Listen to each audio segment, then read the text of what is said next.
even less than 10% of this entire audience. And also I would like to say that I won't take much time because I know that already you guys have become exhausted. Maybe well, we are not made aware of what you have been going through throughout the day. But I hope that this week truly has been fruitful to you. So my part is talking on water conservation because I've been associated with this field from last 10 years. I did my master's and PhD from NIT Hamirpur, and my entire focus has been water conservation and management. So before I start, let's talk about water. It's not a difficult topic, and already you have listened to deliberations by Dr. Thakur and Dr. Chandel. Both are eminent leaders in their own field. I am not. I am just starting my career right now. So yes, I would really appreciate if you can just give me 10 or more, maximum 15 minutes to have your ears on this important critical aspect. You have listened to Dr. Chandel talking about SDG, right? Sustainable Development Goals. Water is also a critical aspect of Sustainable Development Goals, and you will all appreciate that it has been an agenda since decades.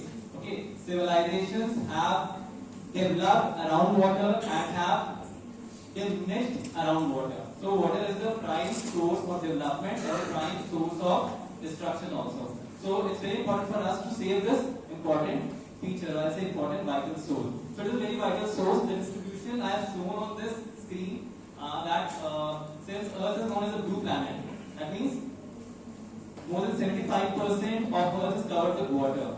But of that 75%, only 2.5% is available as fresh water. And that too, the distribution of water is very inequitable. Now, by inequitable, I mean that some places have abundance of water, some places have scarcity of water. And if we fall in the zone that has scarcity of water, then we need to think about saving this important feature. So, before starting with water conservation, we should understand what water is used for. So, primarily it is used for domestic purposes, agricultural purposes, industrial purposes, and power generation purposes. In all these four sectors, power generation is one sector which does not use water in the sense it does not store water, but other sectors, they actually use the water. They actually use water and convert its space, right? Now, this is the stats of water consumption worldwide. That means of the four sectors that I have just shown you, more than 69% of water is used in agriculture and agriculture related activities. Near about 12% is used in domestic and household activities, and about 19% is employed in industrial and commercial activities. Regarding domestic and household activities, we have drinking, bathing, washing and cooking. About agriculture, we have irrigation, plant growth, livestock, pesticides and food security. Related to commercial, we have brewery, dairy, sugar mill industries, and also oil, gas and automotive industries which use water a lot. Now, since we have seen that what is being used for, let us try to focus on why is there a crisis. So, first point I have already told you that we have only 2.5% of fresh water. That means the water that can be directly used for consumption. But this water is inequitably distributed. Of this 2.5% water that is available, nearly 70% is alone in Canada. I mean, obviously we cannot access to that water. It is only in Canada. So, if we talk about India, then we have literally a very small margin, a very small fraction of water that is available to us. And the recent stats say that over 2 billion, that is almost 200 crore से ज़्यादा लोग हैं इस दुनिया में, they are already facing water scarcity. You might have gone through a topic. It's a recent one, but I think it has been now 6 to 7 years. There was a term known as 0 day in Cape Town. It's 0 day in Cape Town. That means the entire groundwater was depleted. So that is just an indication, but it was not the first scenario. There are multiple locations worldwide जहाँ पर ये phenomena आज से 20-30 साल पहले हो चुका है. Okay, Cape Town was a limelight because it was a developed city. That's why it came into limelight. Otherwise ये phenomena पहले बहुत जगह हो चुका है. Now what are these drivers? मतलब ये scarcity हो क्यों रही है? So important aspects are rapid population growth. Population boom बहुत ज़्यादा है. Then we have strong urbanization. Cities में population का drift बहुत तेज है. then we have climate change, and then finally we have over extraction and overuse of water. Now इसका impact क्या हो रहा है? So this is a very important slide कि water की crisis से क्या क्या फर्क पड़ रहा है. So we have a limited access to water supply. Okay, that means all of us need water for daily household activities. अगर मैं घर की बात करूँ तो हम लोगों को पानी चाहिए daily के काम के लिए. So this is the first problem that we might face if water is not conserved. Then water-related disasters like flood and drought, their episodes have doubled in last 20 years. Then we have water stress. Water stress means the amount of water, the quantity of water that is available to us is limited, but due to this evolving population and due to our increasing demand, what is happening is that the existing sources are stressed, right? So this is one of the key factors that drive the water scarcity phenomena. Next is water pollution, and finally we have ecosystem degradation and biodiversity loss. Okay, ecosystem.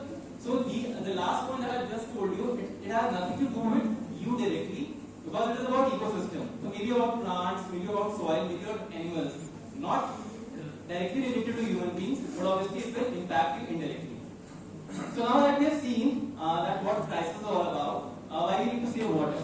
So we need to maintain balance of ecosystem. We need to have proper amount of forest, proper amount of agricultural land, proper constructional area, proper built-up area. That's why we need to maintain it. Then we need to ensure that water remains available for future generations. This is what we mean by sustainable development. That means we should use the resources, but the resources must be available for the coming generations. We need to reduce the pollution and we need to preserve our environment. Now these are the three principles of water conservation. I will not repeat them because Dr. Thakur, his talk has already elaborated on these three principles: reduce, reuse and recycle. So first is we need to reduce our consumption of water, limit it. Second is we need to reuse. That means once we have used the water, we should try to use it one more time. And then we can think of recycling that will relate to treatment of waste that is generated because of water.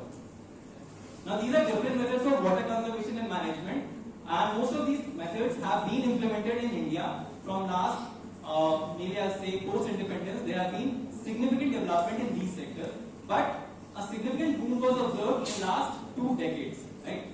First is rainwater harvesting. I hope you all know about what rainwater harvesting is. Second is watershed management, that is related to ecosystem services. Third is efficient irrigation water management. Fourth is wastewater recycling, that is waste generated because of water and its treatment further.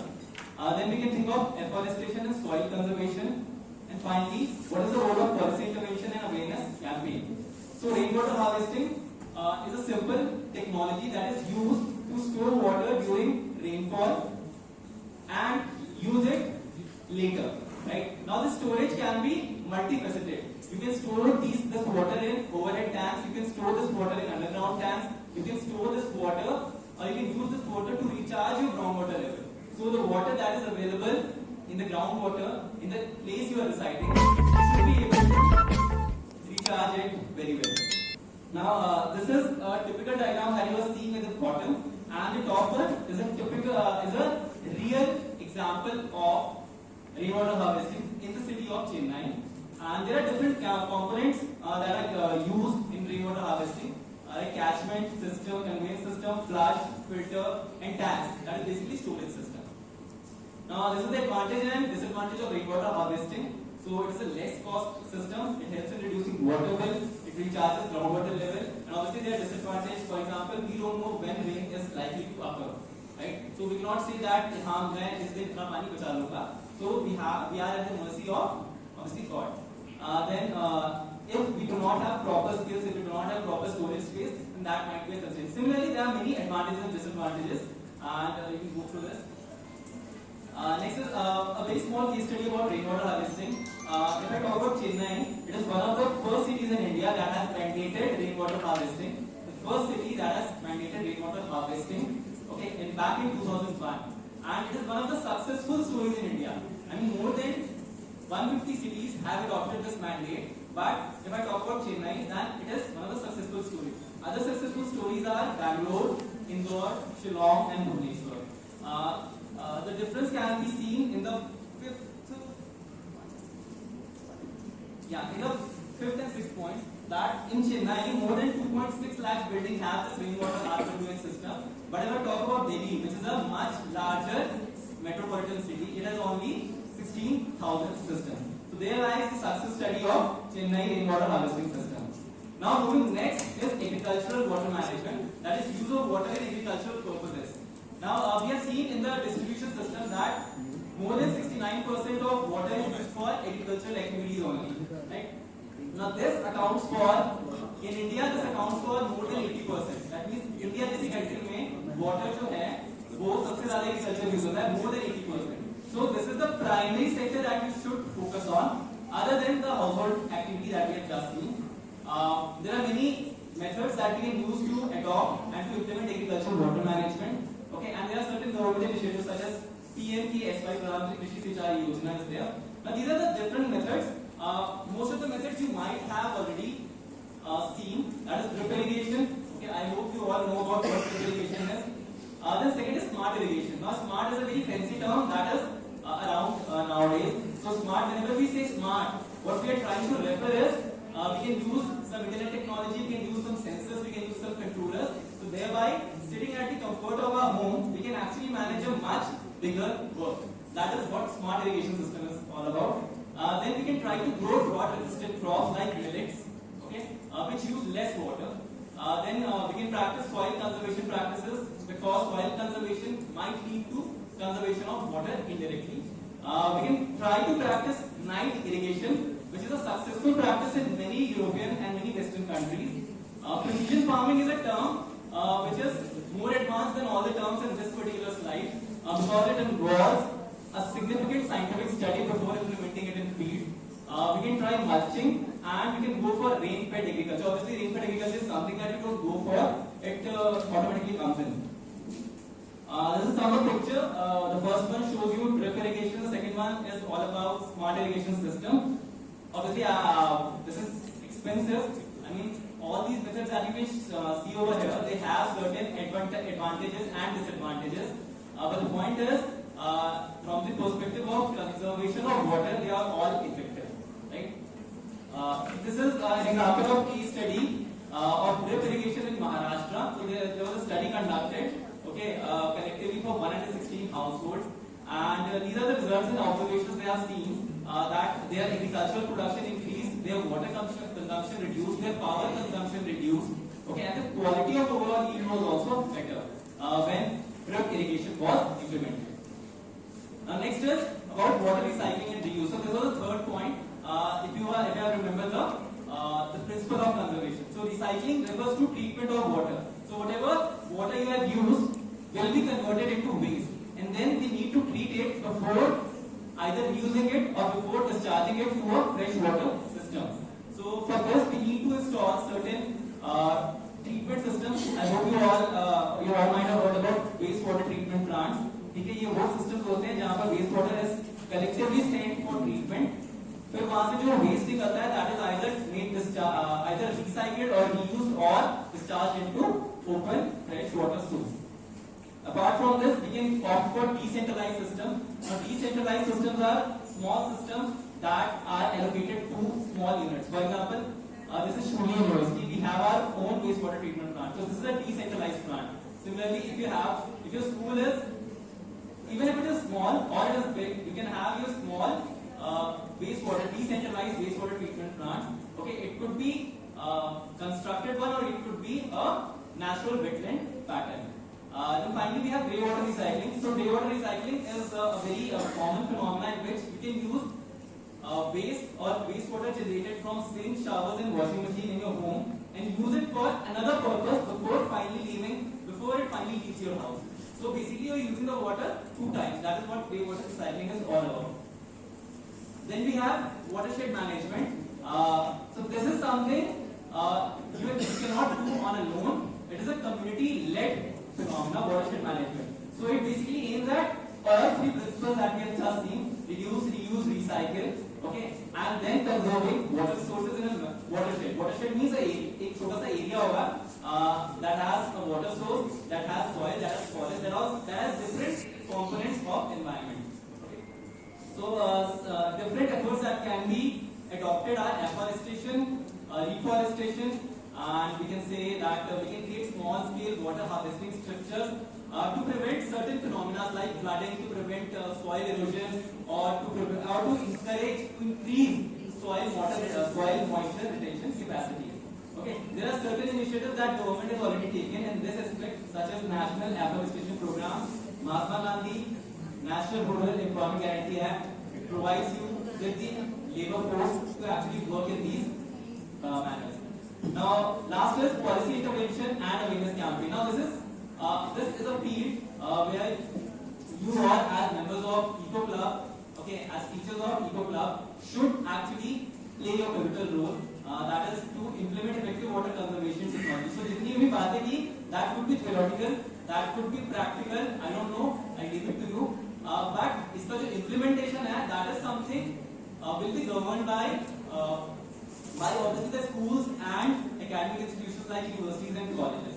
Okay, government is taking its initiative. Like we have national water policy which governs how water should be used, and obviously various different directives are there. Then we have Jal Sankat Abhiyan, we have Swachh Bharat mission, okay, which goes towards management of waste. So these are different things that we can all work together.